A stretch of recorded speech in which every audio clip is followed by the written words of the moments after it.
In November 1979, 28-year-old Marcus Webb disappeared after his evening shift as a mail carrier in Duluth, Minnesota. His postal truck was found idling in an alley behind the downtown sorting facility, letters scattered across the front seat, driver's door hanging open. Police found his empty lunch thermos on the dashboard and his reading glasses on the passenger seat. But Marcus was gone. The case went cold within 6 months. 43 years later, in March 2022, advanced DNA testing on a coffee cup found at the scene identified the person responsible. The arrest sent shockwaves through Duluth's tight-knit community. What made the case especially disturbing was not just who committed the crime, but how this person had remained part of Marcus's family's life for decades, helping them search, offering comfort, attending every memorial service. This is the story of betrayal that took 4 decades to expose. If you're fascinated by cold cases and the relentless pursuit of justice, make sure to subscribe to our channel. We bring you the stories of victims who deserve to be remembered and the investigators who never gave up. Hit that subscribe button and turn on notifications so you never miss a story. Detective Sarah Chen sat in the cold case unit's cramped office on the 5th floor of the Duluth Police Department, scrolling through the decades-old file on her computer screen.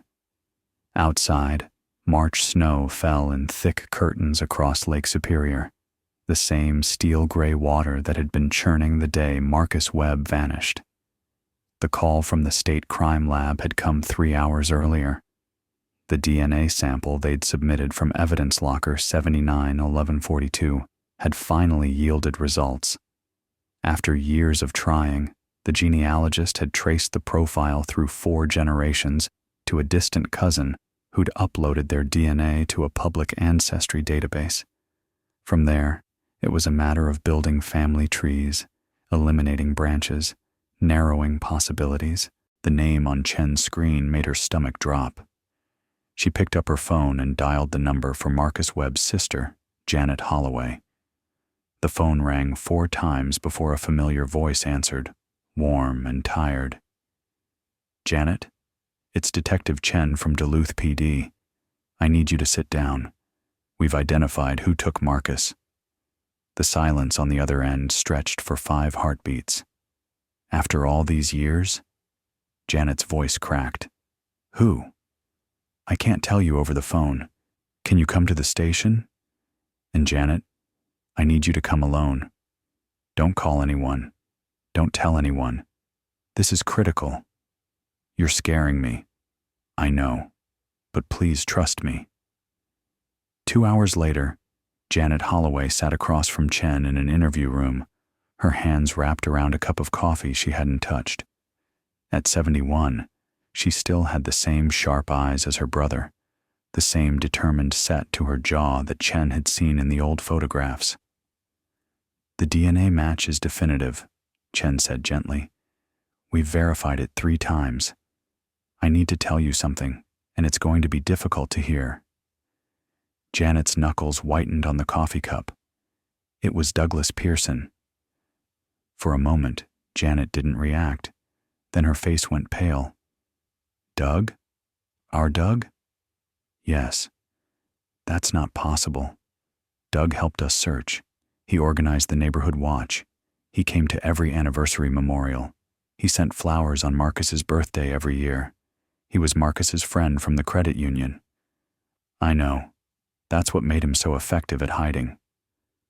Janet stood abruptly, her chair scraping against the linoleum. "You're wrong. You have to be wrong. Doug is family. He married Marcus's best friend, Patricia. We have Sunday dinner at their house twice a month. My grandchildren call him Uncle Doug." Chen slid a folder across the table. Inside were photographs of Douglas Pearson from 1979, DNA analysis reports, and a detailed breakdown of the genealogical investigation. The DNA was found on a coffee cup in Marcus's postal truck. It was wedged under the driver's seat, probably rolled there during a struggle. The sample had degraded, but we finally had enough to build a profile. Doug's third cousin on his mother's side uploaded her DNA to a genealogy site last year. We traced the family tree from there.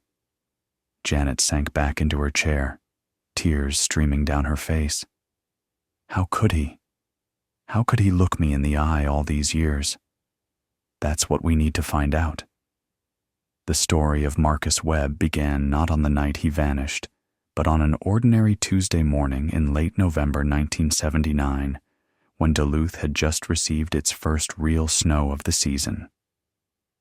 Marcus woke at 5:30, the same time he'd woken every workday for the past 6 years.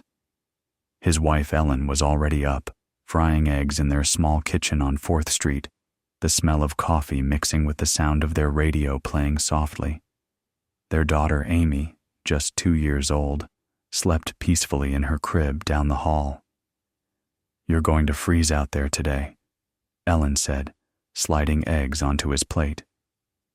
She was 6 months pregnant with their second child, her belly round under her borrowed maternity dress.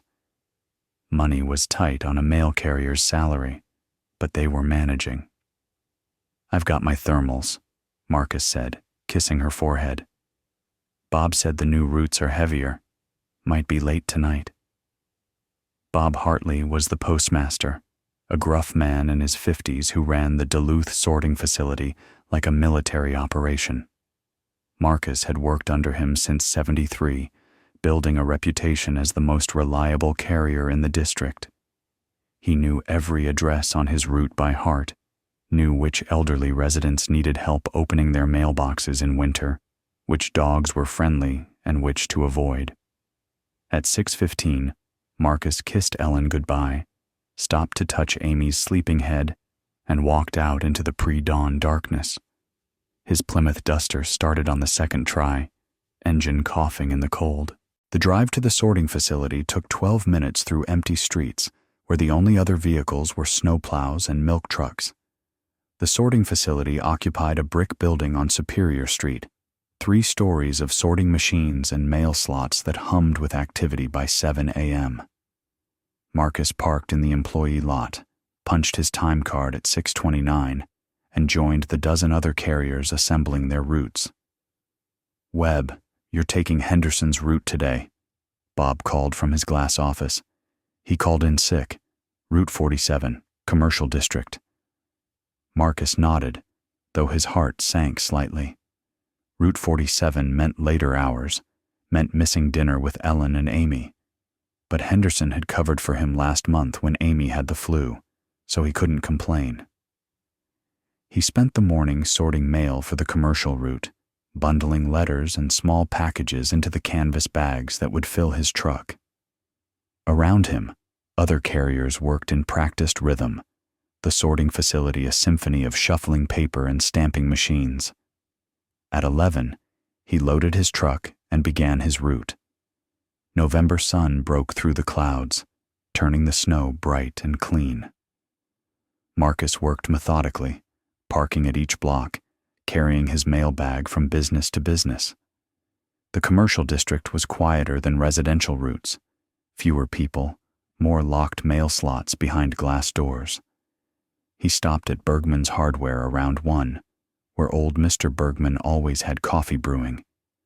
They talked about the Vikings' disappointing season, about the steel mills closing down, about the way Duluth kept changing. Marcus bought a candy bar from the display near the register, saving it for Amy. At the credit union on 3rd Avenue, he dropped off a registered letter and chatted with Patricia Monroe, one of the tellers. Patricia was new to Duluth, had moved from Minneapolis 6 months earlier. She was dating Marcus's friend Douglas Pearson, a mechanic at the Ford dealership. They'd all had dinner together just last week. Patricia's nervousness about meeting Marcus and Ellen dissolving over Ellen's pot roast and good wine. "Doug's bringing me to that potluck at your church Sunday," Patricia said, signing for her registered mail. "Ellen's making her famous green bean casserole," Marcus replied. "Fair warning, it's addictive." He worked through the afternoon, the sun dropping early as it did in late November. By 4:30, Darkness had returned, streetlights casting orange pools on the snow. Marcus finished his route around 5:15, 15 minutes ahead of schedule despite the heavier load. He returned to the sorting facility, backed his truck into the alley behind the building where carriers always parked for end-of-shift processing. The alley was narrow, lined with dumpsters and loading docks, poorly lit by a single bulb above the back door. The other carriers had already finished, their trucks gone, the facility winding down for the evening. Marcus left his engine running. It was too cold to shut down and restart. He gathered his paperwork, the manifests that needed Bob's signature, his time card that needed punching.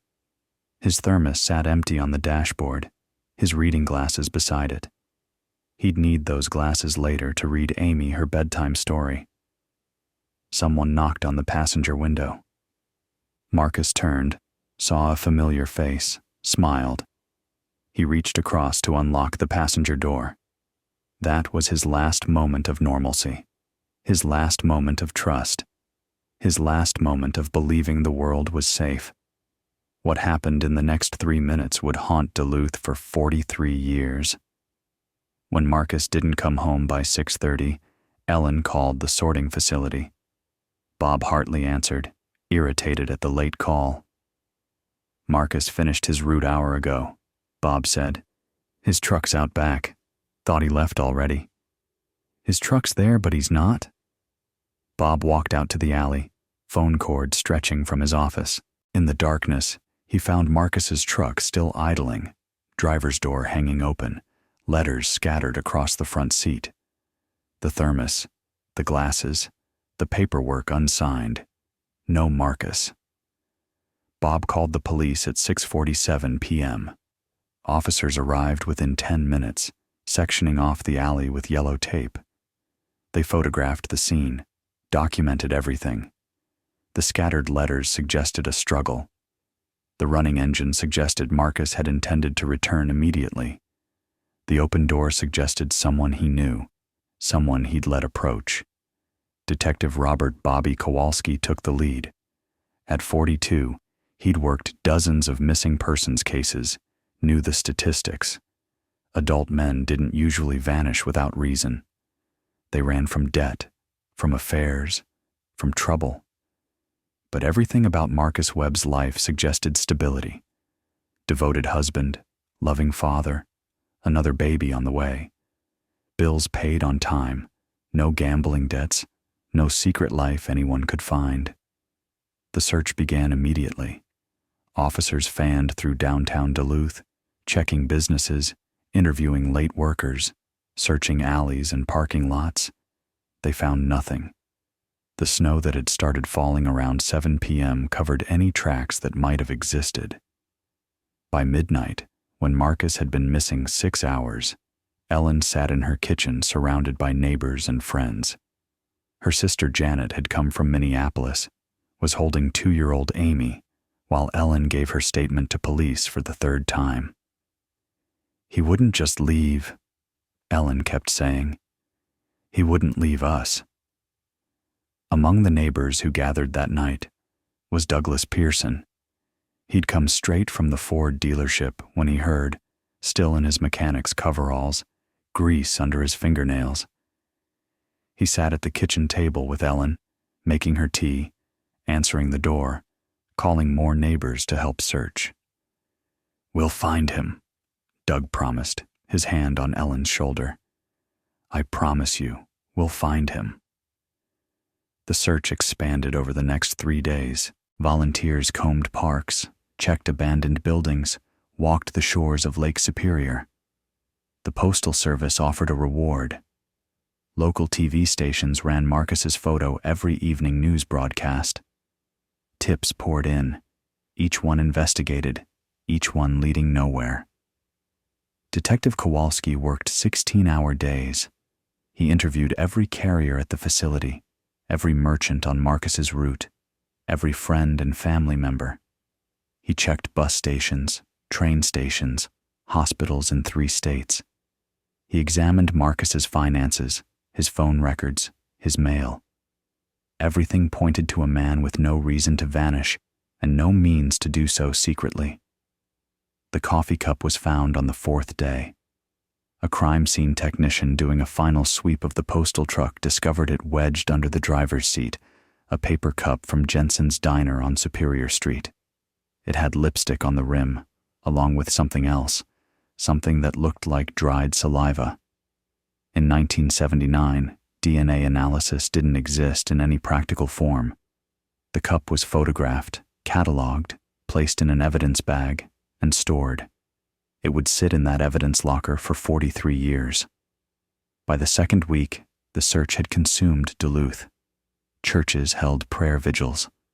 Ellen appeared on local news, her pregnant belly visible, her voice steady despite her terror. Janet organized search parties, coordinating with police, creating a grid system for volunteers. Douglas Pearson was there for all of it. He took vacation days from the dealership to search. He organized the neighborhood watch, got businesses to post flyers, called radio stations to keep Marcus's story in the news. When reporters interviewed Ellen, Doug stood in the background, supportive, helpful, concerned. "Marcus is my friend," he told a WDSE reporter. "We're not giving up until we find him." Christmas came and went. Ellen delivered their second child in January, a boy they named Marcus Jr., though everyone called him Mark. Ellen held her newborn and wept, knowing Marcus would never meet his son. By March, the case had gone cold. Detective Kowalski kept working it, kept following leads, but the trail had disappeared into that November snow. The last confirmed sighting was Patricia Monroe at the credit union at 2 p.m. Everything after that was mystery. Years passed. The investigation officially moved to cold case status in 1982. Ellen eventually remarried, a kind man named Tom who adopted Amy and Mark and never tried to replace Marcus. Janet never stopped looking, never stopped calling the police department every 6 months to ask if there was any news. And Douglas Pearson remained part of their lives. He married Patricia in 1983, a small wedding at First Lutheran Church. Ellen and Janet attended because Doug had been so helpful, so supportive. Doug and Patricia had children, 2 daughters who grew up playing with Amy and Mark. The families shared holidays, birthday parties, Sunday dinners. Doug never forgot Marcus. Every November, he organized a memorial gathering. Every year, on what would have been Marcus's birthday, he sent flowers to Ellen. At the 10th anniversary memorial, he gave a speech about friendship and loss, his voice breaking with emotion. No one suspected him. Why would they? He was the loyal friend, the tireless searcher, the shoulder to cry on. He'd been at the Ford dealership when Marcus vanished. His time card proved it. He'd clocked out at 5:30. Couldn't possibly have been in that alley at 5:15. Except, that wasn't true. Detective Chen built the case slowly, carefully, knowing that 43 years of friendship would make the arrest devastating. She pulled Doug's employment records from 1979, finding what Bobby Kowalski had found back then, a time card showing Doug at work until 5:30. But Chen dug deeper. She interviewed retired Ford employees, found a mechanic named Jimmy Carlson who remembered that day. Time cards were easy to fudge back then, Jimmy said in his nursing home room, his memory sharp at 86. Doug asked me to punch his card at 5:30, said he had to leave early for a doctor's appointment, didn't want to get docked pay. Wasn't unusual. We did that for each other all the time. I thought nothing of it. What time did Doug actually leave? 4:30, maybe 4:45. I remember because I needed help with a transmission, and he was already gone. Chen tracked down the doctor's office Doug had supposedly visited. No records existed of an appointment that day. No one remembered seeing him. The timeline suddenly had a gap. Doug could have left the dealership at 4:45, driven to the sorting facility, waited in the alley for Marcus to return. The drive was 7 minutes. The timing was perfect. But why?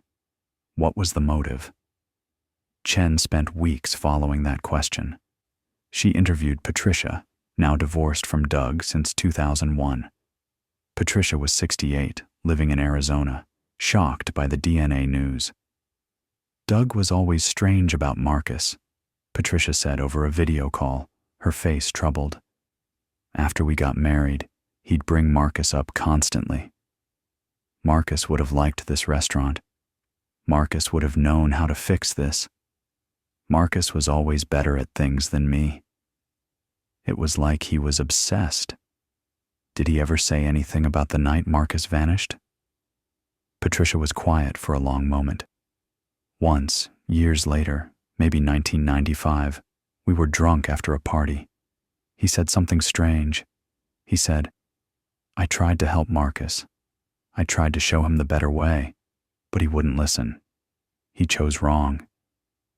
I asked what he meant, but he shut down, wouldn't explain. At the time, I thought he meant he'd tried to convince Marcus to switch careers or something.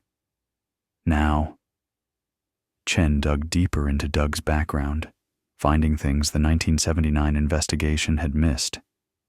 Doug had been arrested twice before moving to Duluth. Once in 1974 for assault in Minneapolis, once in 1976 for stalking in St. Paul. Both charges were dropped, both records were sealed, but Chen got a warrant, unsealed them. The assault victim was a co-worker at a Minneapolis garage who'd gotten a promotion Doug wanted. The stalking victim was a woman who'd rejected Doug's advances at a bar. Both described Doug the same way: obsessive, unable to accept rejection, convinced that people were against him. Chen found Doug's childhood records, multiple school transfers, behavioral problems, a note from a counselor in 1962 suggesting evaluation for attachment and control issues. Nothing was ever done. The picture became clearer. Doug was a man who latched onto people, who needed to control relationships, who couldn't handle feeling inferior or rejected. Marcus, with his perfect family, his stable job, his natural likability, would have been everything Doug aspired to be. What had happened between them? What had Marcus said or done in that alley? Chen would never know for certain, but she could guess. Maybe Marcus had mentioned something about Patricia, something innocent that Doug interpreted as threat. Maybe Doug had asked Marcus for money, for help, for something Marcus couldn't give. Maybe it was nothing at all, just Doug's twisted psychology finding an excuse. Whatever the trigger, the result was clear. Marcus Webb died in that alley, and Doug Pearson spent 43 years hiding it, inserting himself into the family's grief, feeding on their pain while pretending to share it. The arrest happened on a Tuesday morning, exactly 43 years and 4 months after Marcus vanished. Chen went to Doug's house with 4 officers, knowing Doug had weapons registered in his name, knowing he'd spent 4 decades evading justice. Doug answered the door in his bathrobe, 71 years old now, his hair white, his face lined. He looked at Chen's badge, at the officers behind her, and his expression didn't change. "It's about Marcus," he said. "Not a question. We have DNA evidence that places you at the scene. We have timeline evidence showing your alibi was false. We have motive evidence from your history. Douglas Pearson, you're under arrest for the murder of Marcus Webb." Doug didn't resist. He held out his wrists for the handcuffs, his face blank. As they walked him to the patrol car, he spoke just once. "I didn't mean to kill him. I just needed him to understand." "Understand what?" "That I was better, that I deserved what he had, that it wasn't fair for him to have everything while I had nothing."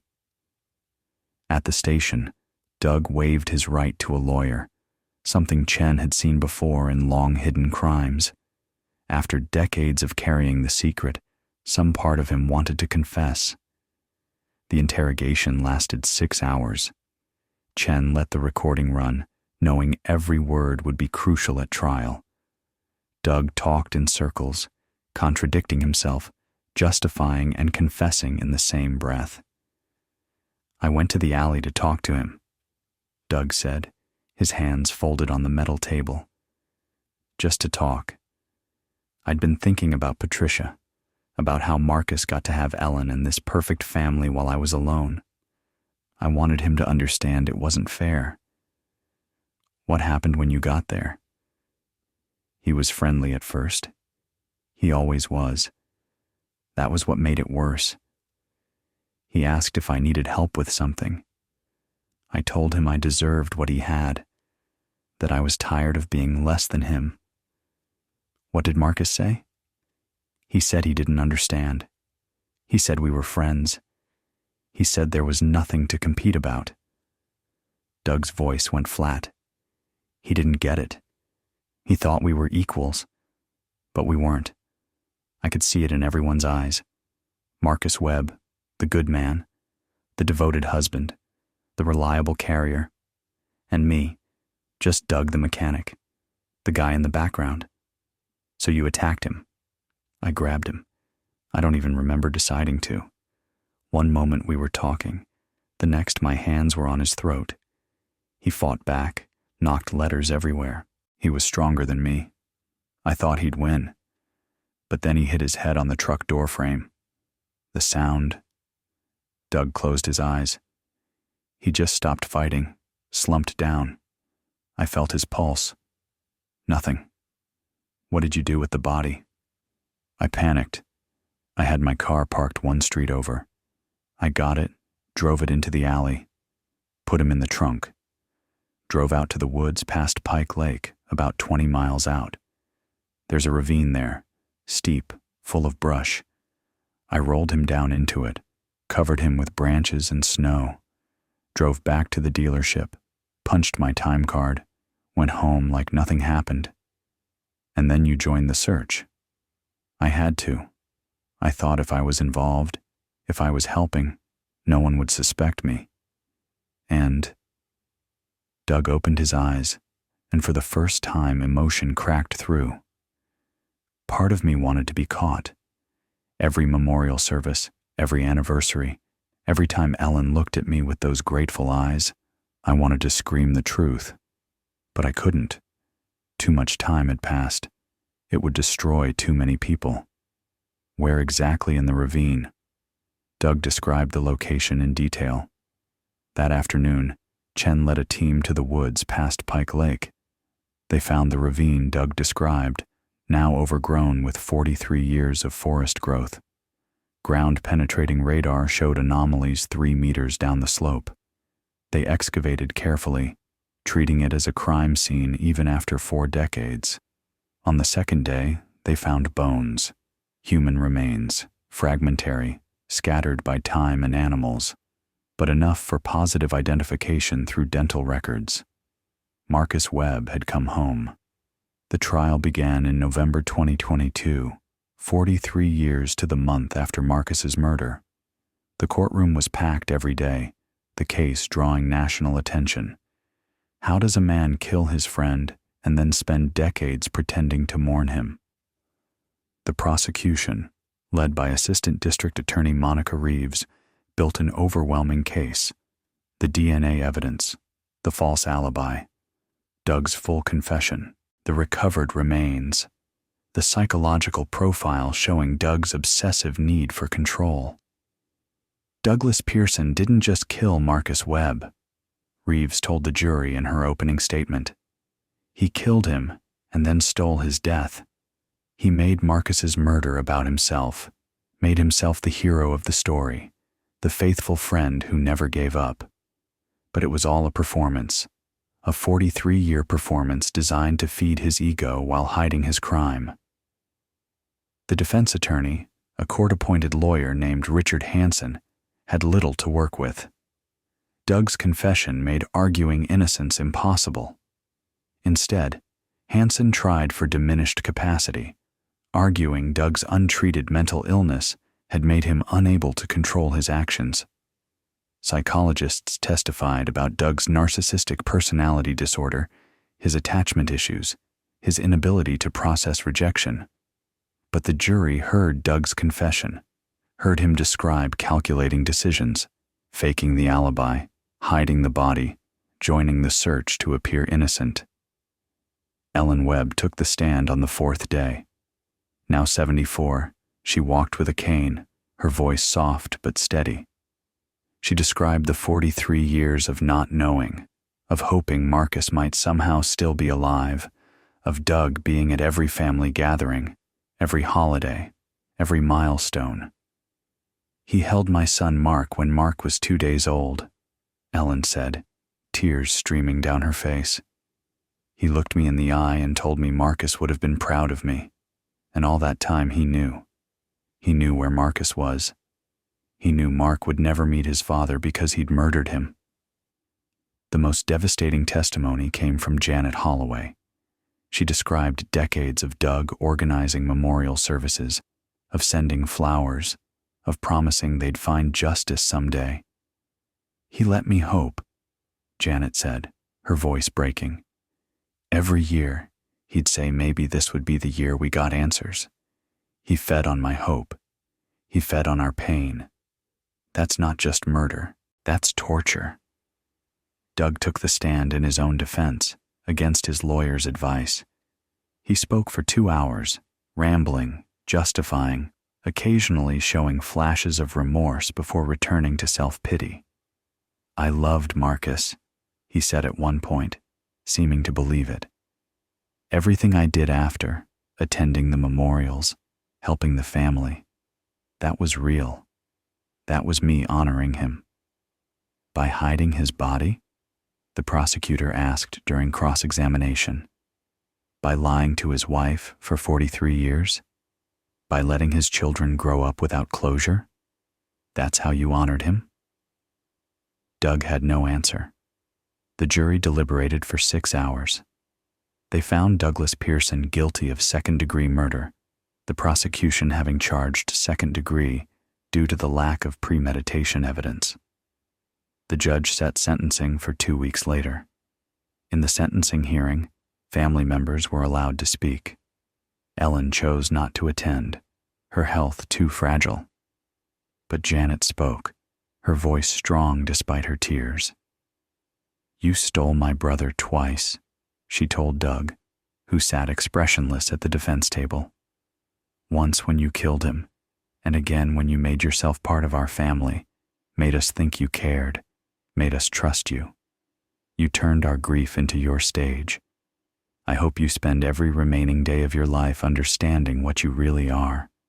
Not a friend, not a mourner, a predator who fed on our pain." Mark Webb spoke last. He was 43 years old now, the same age his father had been when he died. He'd become a police officer himself, partly because of his father's unsolved case. "I spent my whole life hearing stories about my father," Mark said, looking directly at Doug. "Everyone told me how kind he was, how reliable, how much he loved his family. And you were there for all of it, nodding along, adding your own stories, pretending to share our loss. You knew I'd never meet him. You knew my mother raised me alone because of you. And you just kept pretending. That's not just evil. That's something beyond evil. That's inhumanity." Judge Patricia Bronson listened to it all before delivering her sentence.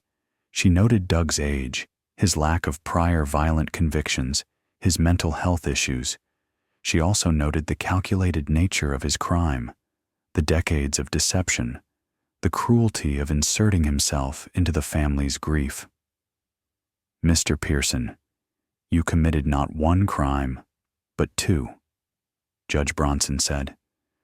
"The first was taking Marcus Webb's life in that alley. The second was stealing his death, making it about yourself, using it to feed some twisted need for significance. You spent 43 years lying to people who trusted you, who welcomed you into their family, who believed your concern was real. That level of sustained deception requires a complete lack of empathy. She sentenced Doug to 40 years in prison without possibility of parole. At 71, it was effectively a life sentence. Doug showed no reaction as marshals led him away. He looked straight ahead, his face blank, already retreating into whatever psychological space he'd inhabited for decades while pretending to mourn the man he'd killed. After the sentencing, Janet held a small memorial service for Marcus at First Lutheran Church. This time, it was truly about Marcus, not about the search or the mystery, but about the man himself. Friends and family shared memories. His old postmaster Bob Hartley, now 93, talked about Marcus's reliability and kindness. Co-workers from the Postal Service shared stories of his humor, his willingness to cover shifts, his Christmas gifts of homemade cookies Ellen would bake. Patricia Monroe, Doug's ex-wife, attended, weeping through the entire service. She'd had no idea, had genuinely believed Doug's grief was real. The betrayal extended to her as well. Decades of marriage to a murderer, years of bringing her children to play with Marcus's children, all of it built on lies. Ellen attended in a wheelchair, her daughter Amy beside her. She was quiet through most of the service, but at the end, she asked to speak. For 43 years, I carried two hopes, Ellen said, her voice soft but clear. First, that we'd find Marcus. Second, that he'd died quickly, without suffering, without knowing fear. We found him, so that first hope came true. As for the second, she paused, gathering strength. Doug said Marcus didn't understand why he was being attacked. Said Marcus thought they were friends. That means Marcus died confused but not terrified, not knowing hatred, still believing in human goodness. I choose to take comfort in that. She paused, looking at the photo of Marcus on the altar, a young man in his postal uniform, smiling at the camera. I won't forgive Doug. I can't. What he did was unforgivable. But I won't let him have my last 43 years too. Marcus loved me. He loved Amy. He would have loved Mark. That love was real, and nothing Doug did can change that. The service ended with Amazing Grace, Marcus's favorite hymn.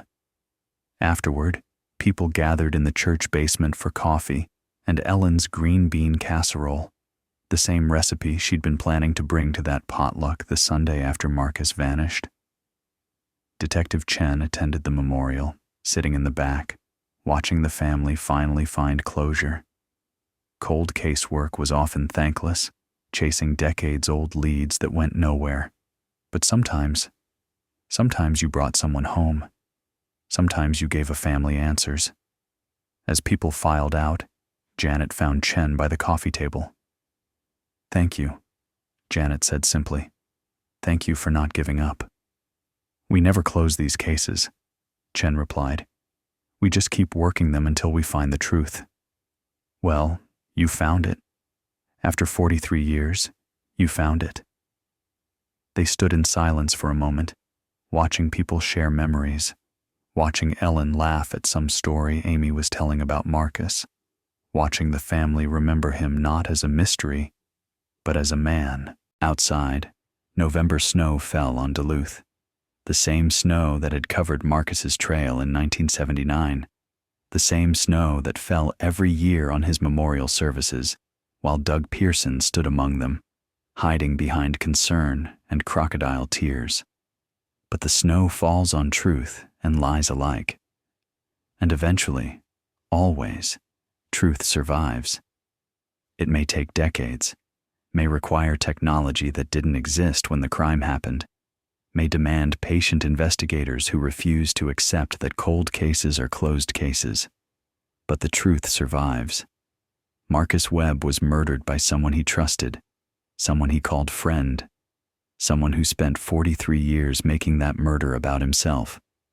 The case was solved by DNA, by genealogy, by a detective who asked the right questions of the right witnesses, by technology that finally caught up with old crimes. Today, Marcus rests in Lakeview Cemetery in Duluth, his headstone finally including a death date, November 20th, 1979. Ellen visits every week, weather permitting, bringing flowers, telling him about their grandchildren, about the life that continued without him. Douglas Pearson sits in Minnesota Correctional Facility Stillwater, where he will likely die. He receives no visitors. His daughters have disowned him. Patricia divorced him immediately after his arrest, changing her name back to Monroe, trying to distance herself from the monster she'd unknowingly married. The Postal Service installed a plaque at the Duluth sorting facility, honoring Marcus Webb's service and memory. Young carriers starting their routes don't know the full story, just that Webb was a good man who disappeared. The older carriers remember, and they tell the new ones, be careful, trust wisely, and never think evil can't hide behind familiar faces. Cold cases never really close. They just wait, sometimes for decades, for the right person to ask the right questions, for technology to advance, for someone's conscience to break, for random chance to reveal what was hidden. The Marcus Webb case waited 43 years. It was solved by DNA, dedication, and the refusal of investigators to accept that time erases guilt. Justice delayed is not justice denied. Sometimes it's just justice being patient, waiting for truth to surface like bones in a ravine, like DNA in a coffee cup, like the answer to a question asked over and over, until finally, someone knows how to find it. Marcus Webb is at rest. His family has closure. His killer will die in prison. And somewhere in the cold case files of police departments across America, thousands of other Marcus Webbs wait for their turn, wait for technology to advance, wait for the detective who won't give up, wait for the truth that time can bury, but never kill. That's the promise cold case investigators make. We remember. We search. We never stop asking questions. And eventually, if we're lucky and persistent and brave enough to face what we find, we bring people home. Even if home is just a marked grave and a family that can finally stop wondering. Even if justice comes 4 decades late. Even if the truth hurts more than the mystery ever did. We bring them home.